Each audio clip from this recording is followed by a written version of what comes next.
Hey, thanks for checking out this episode of Screen Facts with Jason Davis, your movie trivia and discussion podcast. Please like us at facebook.com/screenfacts, post your comments or questions. You can also email screenfacts@yahoo.com or tweet me at Jason Davis Voice.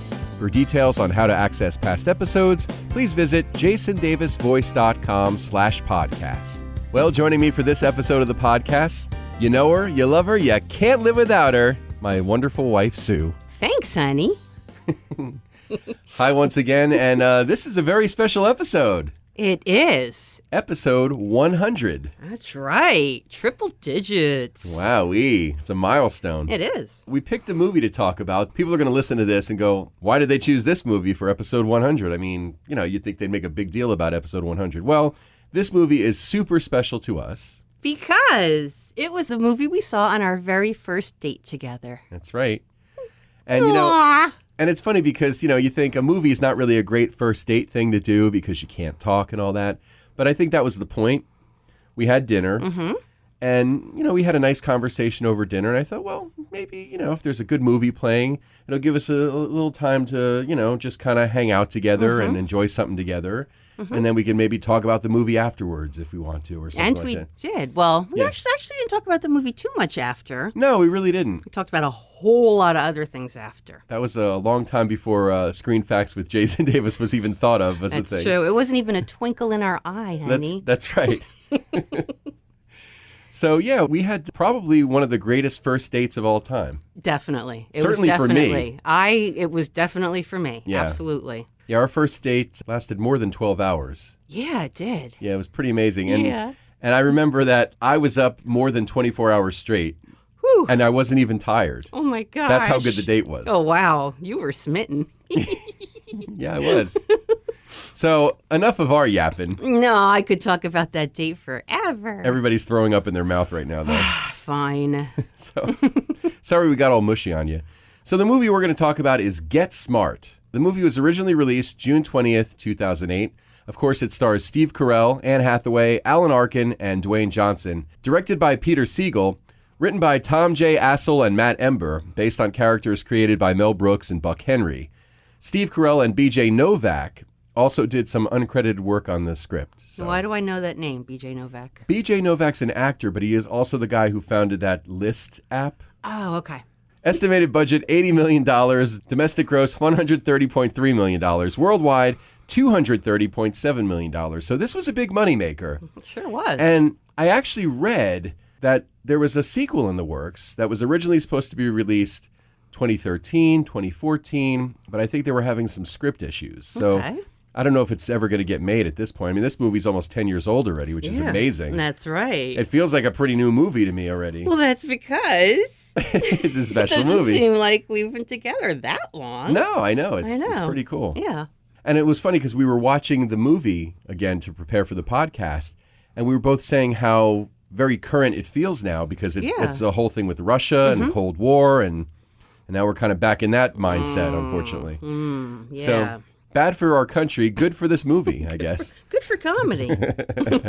Most excellent for comedy. Yeah. You and I have talked about how much we love Steve Carell. Yeah. And it's interesting because remember the other day, my memories thing came up on Facebook, and a year ago at this time, we posted The Way, Way Back. Oh, okay. That's one of the rare occasions where Steve Carell is very unlikable in a movie. Yeah. He's a real douche in that movie. Oh, I know. You love to hate him. Yeah. He's such a great actor. You forget he's in a lot of these comedies, and some of them are lighter than others. But he's a really terrific actor. He was nominated for the Oscar for Foxcatcher. Yeah. And he was great in that. I have a feeling we're going to be seeing him taking on more dramatic stuff, too, after the success of that. And I bet he could. Yeah, I don't know what absolutely. any current projects might be for him. Yeah, I'm not sure what he has coming up. I mean, besides the fact that he produces Angie Tribeca, which we he and love. his wife. Yeah. And, of course, his most recent thing is he returned as Gru in the most recent Despicable Me movie. That's right. He's had quite a great career and has done quite a few movies that we've really enjoyed. This is another one that I think he just knocks it out of the park. He's so good. Yeah.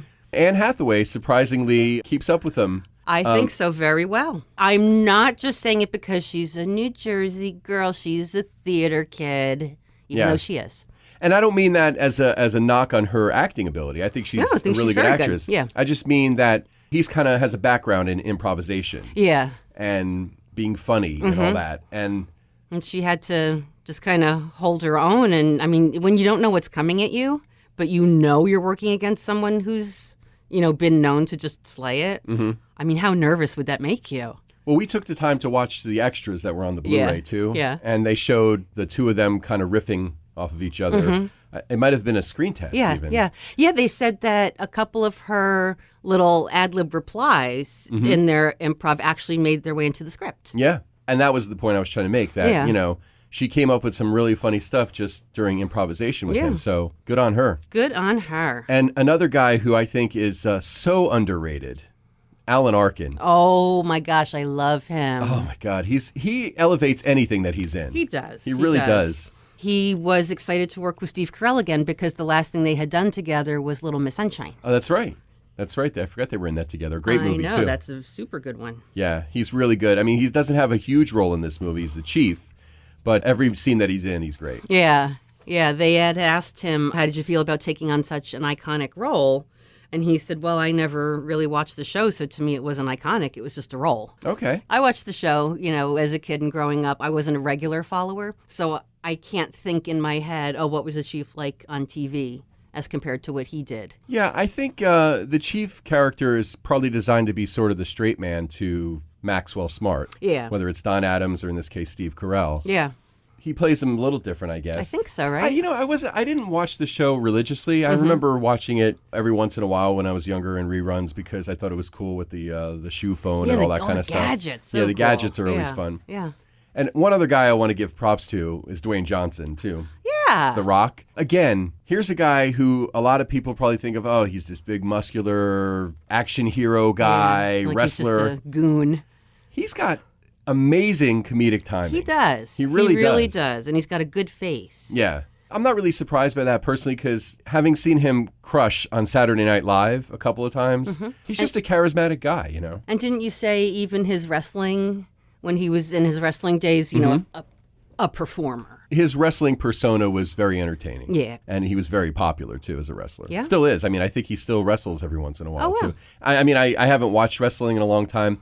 I think he does the odd appearance at pay-per-views and things like that still every once in a while.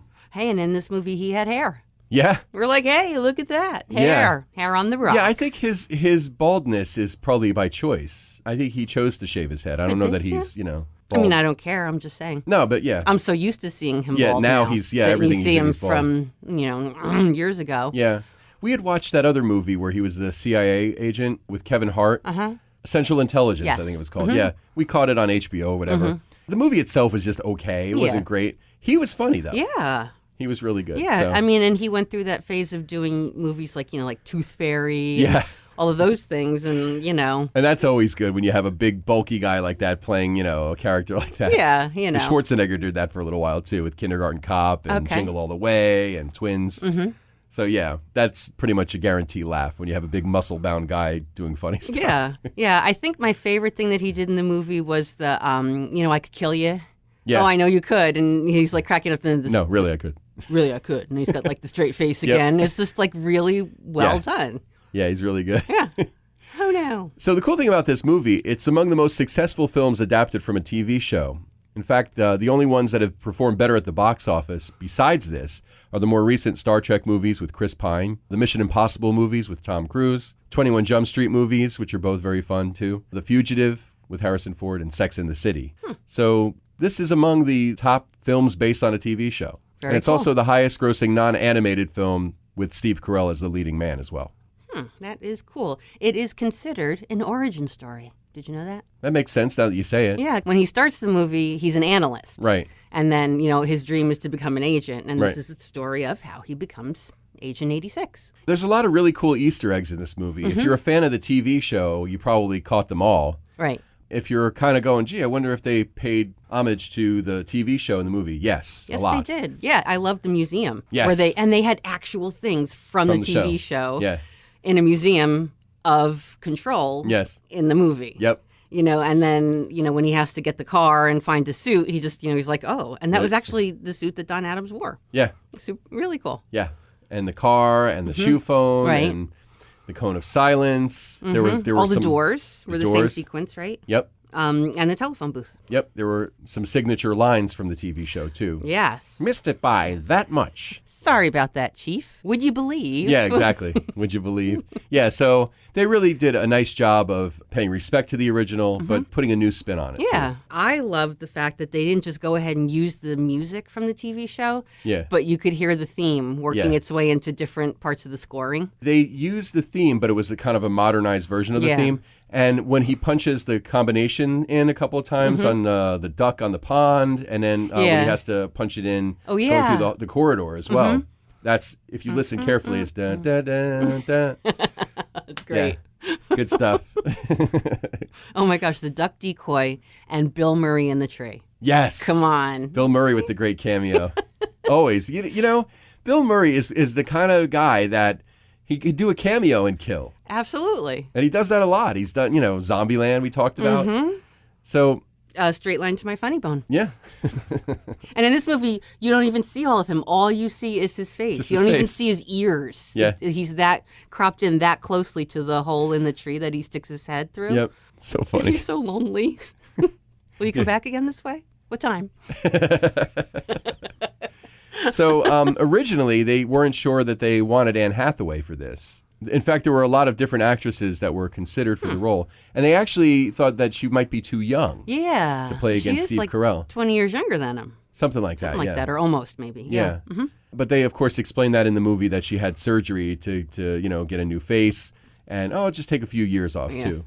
Meanwhile, the picture that she showed of herself, she didn't look that old either. Yeah, she didn't. Yeah.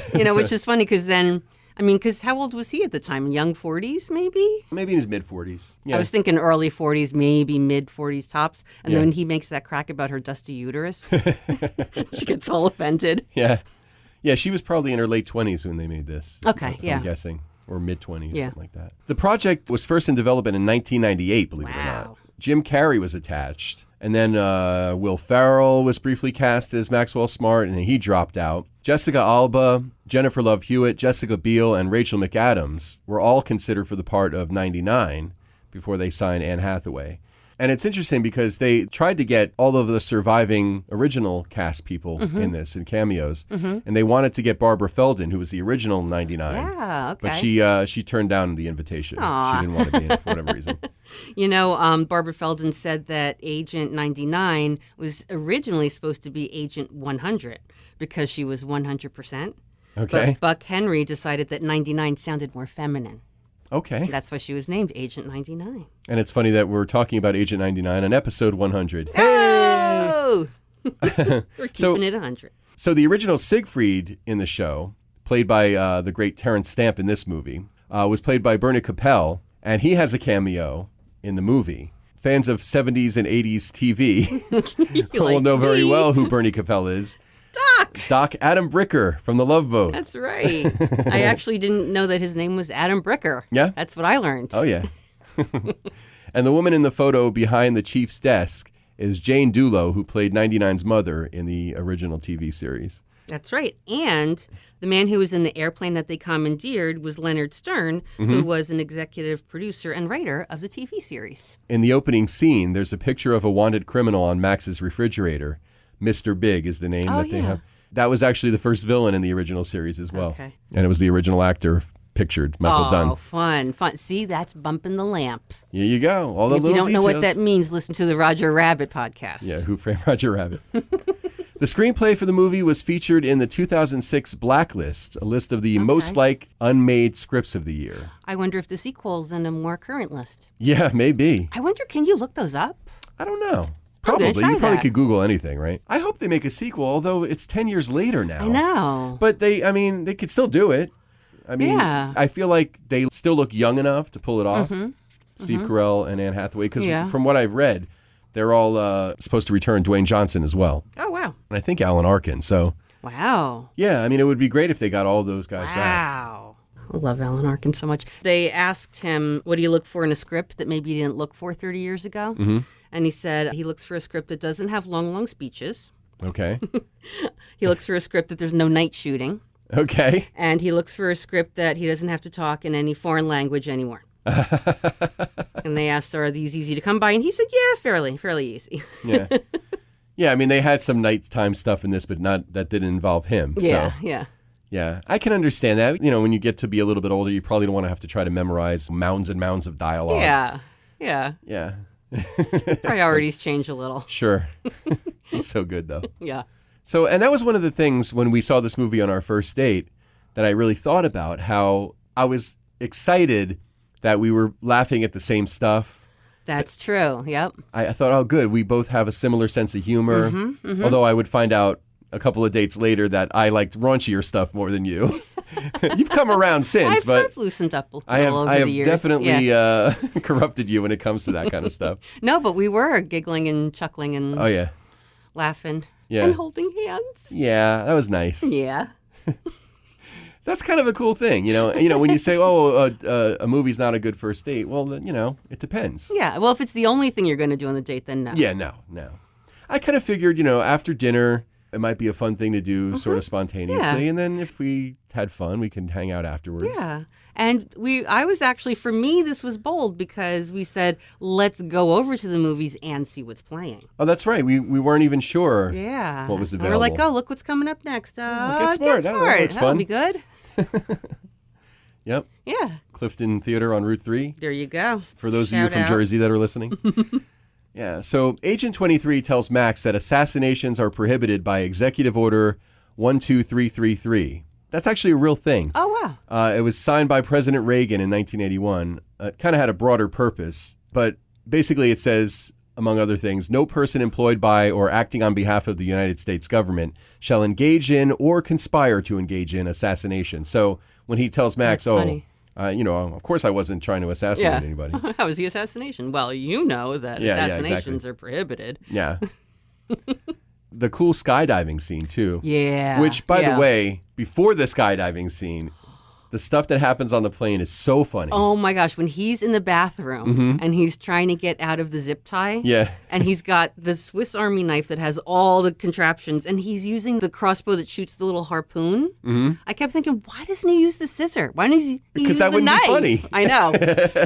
And the fact that he misses, then it bing, bing, bings all around the room and it gets him in the ear and the face and The ear, the cheek, the and foot. the sounds he's making. Get out, get out. Yeah. And they, just My balls or whatever. Yeah. Oh, and everyone outside the bathroom thinks it's related to something Yeah, else. like he's pooping or something. Super funny, super By funny. the way, I laughed so hard at that last I'm night. pretty sure the guy that played the air marshal was Bill Romanowski, a football player that played with the 49ers. Oh, okay. As in Mr. Air Marshal, I need to squeeze the lemon. Yes.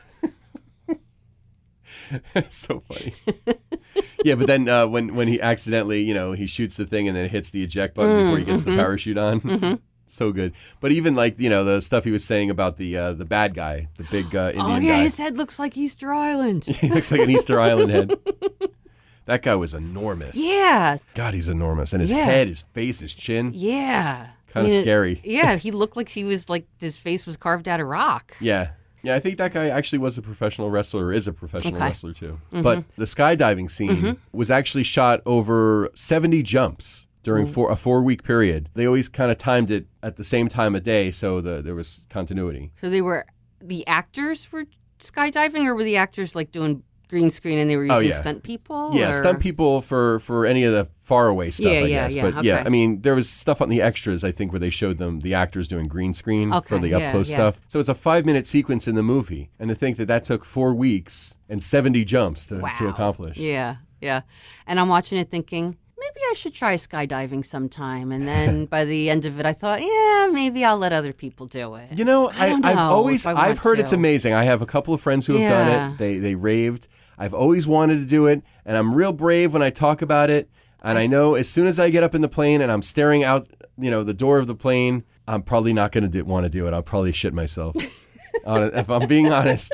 We mentioned the cameo by Bill Murray. He's actually one of a couple of Second City alums in the cast. Aha. Steve Carell is another one. Okay. He was a member of the troupe in 1991, Bill Murray in 1973, Alan Arkin in 1961, Oh, wow. and Dave Koechner, who plays one of the other agents, Yes. who's very funny as well, Yes. was a member of 1994. Okay. Nate Torrance, who plays Lloyd, was a member of the Cleveland and Los Angeles troops and was also a member of the Groundlings, another famous group. Groundlings? Yeah. I have such good information about the Groundlings. You do? In that podcast about the Heat. That's right, which stars Groundlings member Melissa McCarthy. Check it out. Yeah. So another fun little Easter egg. When the big guy, the bad guy, crashes through the apartment when he swings from the one building into the apartment, and the mother and the son are watching a movie, and the guy goes, "Oh, I told you surround sound was kick-ass," Yeah. or whatever he says. The movie they're watching is Batman Begins. Okay. Anne Hathaway, of course, plays Catwoman in the sequel, The Dark Knight Rises. Aha. So that's kind of a funny little You know, thing. I got to tell you the truth. I find it hard to look at the TV in that scene because I'm reading the subtitles below the action. That's right, because they're in Russian. Yeah. So another great nod to the original. Don Adams, who of course played the original Maxwell Smart, was born Donald Yarmy. I had no idea about that. Yeah. The airline that took Max in 99 and the big Easter Island head bad guy to Russia was called Yarmy International as a tribute to him, which is something you can look for. The film is dedicated to Don Adams and Edward Platt, the original Maxwell Smart in chief. Both of them, sadly, are gone, and they passed away in 2005 and 1974, respectively. Yeah. I learned a little bit about the Cone of Silence. Okay. While preparing the big screen update of Get Smart, Peter Siegel got an interesting bit of trivia from his visual effects supervisor. Okay. So according to a friend who had once worked in the CIA, Okay. the Cone of Silence, which was the original series bit of poorly designed spy tech, had been actually used in the early 70s in the U.S. Embassy in Moscow. That was a real thing. Not quite like, obviously not an electronic thing. But... Right. It was a plastic device that people got under, and they played music so they could have conversations and not be wiretapped, but it didn't really work too well. Kind of like in the movie. Yeah. So Siegel wanted to give the device an updated look, so they went with, the Sort CGI, of a hologram, yeah. On the set, the cone was just a small metal device that emitted a blue light, and then in post-production, they added the beam that would bounce off the ceiling and surround anything that was a heat source, like a body. But to get the full comedic effect, Siegel took the half-page scripted scene, and he just let the actors run wild. Okay. And then the original cut of the scene was over 8 minutes long. Oh, wow. I can only imagine what it looked like with them, like trying to act like they were smushing up their faces against the side. And then when Steve Carell looks like he has the big head. Yeah, the big, like, funhouse head. Funhouse mirror, yeah. That's such a funny scene. By the way, the original Cone of Silence from the TV show is shown in the movie. It's one of the things in the museum. Oh, that's right. Kind of in the background. Yeah. But one of my favorite lines in the movie, they do the whole thing with the Cone of Silence. They find out that the agents are all compromised, so they have to put somebody out into the field that nobody knows. Yeah. And that's Max, because he's just being named an agent. And he's all excited. So he goes, "Can I borrow the COS, please?" And he goes, and he goes against a beam. Yeah. And he pushes the button, thinking that he's encased in the Cone of Silence. He's like, "This is the greatest day of my life. I'm so happy. This is amazing," and everything else. And of course, the Cone of Silence isn't on him. He doesn't realize that. Yeah. And they tell him. And they you tell him, didn't really push the button you didn't all the push way. it hard enough or whatever. And then Anne Hathaway says, "I'm not really feeling too good about working with this guy. He's a rookie. He doesn't have any experience. He's probably going to be very dangerous, blah, blah, blah." And he says, "Well, that's a sucker punch to the gonads." Just love that. That became a catchphrase for us for a long time. Yep. It still is, kind of. Yeah. Now that we've seen the movie again. Good stuff. There's a lot of great lines in this movie. A lot of great visual funnies, too. Like when Dwayne Johnson staples Dave Koechner in the head. I love that. As someone who is pretty much in charge of maintaining the copy machine for the entire department I work for, there are many times I've wanted to do that. Yeah. Yeah, apparently Dave Koechner's character left the copier jam. And, Dwayne Johnson's coming off being a field agent. He's now, going to work in the office. So he gets pretty upset with Dave Koechner's character for leaving the copier jam, so he staples him in the head. Yeah. Another funny thing is when Max is in the car with the chief, they're on like a golf course. Yeah. Sand dune. Yeah, sand dune. Tractor. And then there's like some sort of a booth, and there's like a giant swordfish. Yeah. Swordfish. And then they crash, and the swordfish goes through the window. Yeah. And then Max goes, "Chief, are you thinking what I'm thinking?" And Chief says, "If you were thinking, holy shit, a swordfish is about to go through my head, then yes."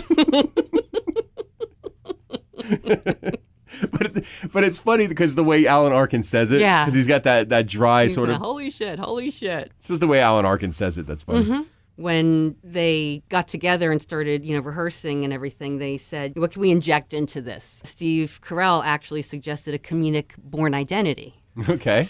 The director told the actors not to think of it as a comedy and just think of it as dramatically as you can. As soon as people feel like they're supposed to be funny, it would go over the top. He wanted to keep the villains bad, keep the plot grounded and real, and that way you have stakes. Okay. And then the comedy can just fly off of that, just bounce off of that and go. But it was funny because on the extras, Anne Hathaway commented how when they were watching some of the footage, Yeah. they're like, this is a comedy, right? Right, Because right. they It looks did like a they lot made of an action stuff. movie. They were doing some of their own stunts at times and a lot of green screen stuff. So, yeah, I mean, there's a lot of action in this movie for sure. Yeah. Steve Carell was asked what was the most humiliating moment in his career.